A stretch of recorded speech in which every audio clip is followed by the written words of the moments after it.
So, before I talk about the next thing that happens on Dynamite, because, well, that's interesting to talk about, let's go talk about a segment that happened backstage, which I forgot to mention. This happened like earlier. Now, we see Adam Copeland talking to Mark Briscoe and Eddie Kingston because they'll be his tag team partners at Dynasty.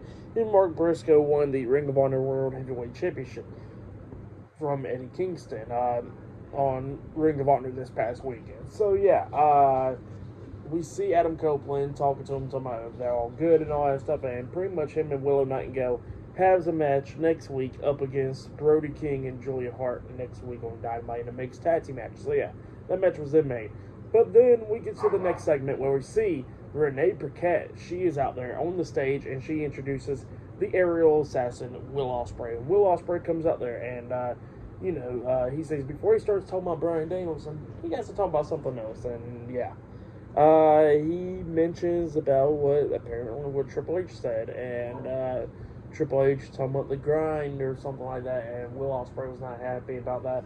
He says that he does a damn grind. He goes back and forth from the UK to here, taking 10-hour flights and all that stuff, back and forth every single week and all that, and he says that he don't understand the grind. The only grind he'd been doing was grinding up on the boss's daughter to get in the position of power that he got. So yeah, that's what Will Ospreay was talking about, just taking shots at Triple H and WWE and all that, which is so damn stupid. But yeah, that's what Will Ospreay was doing.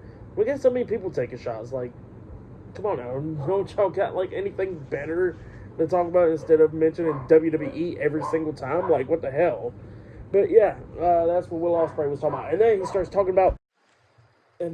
starts talking about Bryan Danielson, talking about that Will Ospreay's faster and stronger and all that stuff. And he says, well, you know what, I am faster and stronger, but you're Bryan Danielson, and I got to do some stuff now. I'm going to still beat you at Dynasty. So yeah, that's what he was talking about there, sending a message to Bryan Danielson and pretty much Triple H. So yeah, that's what happens there. But yeah, up next, we're going to be seeing the 6-man tag team match on Dynamite up next. So yeah, see you guys later. Till then.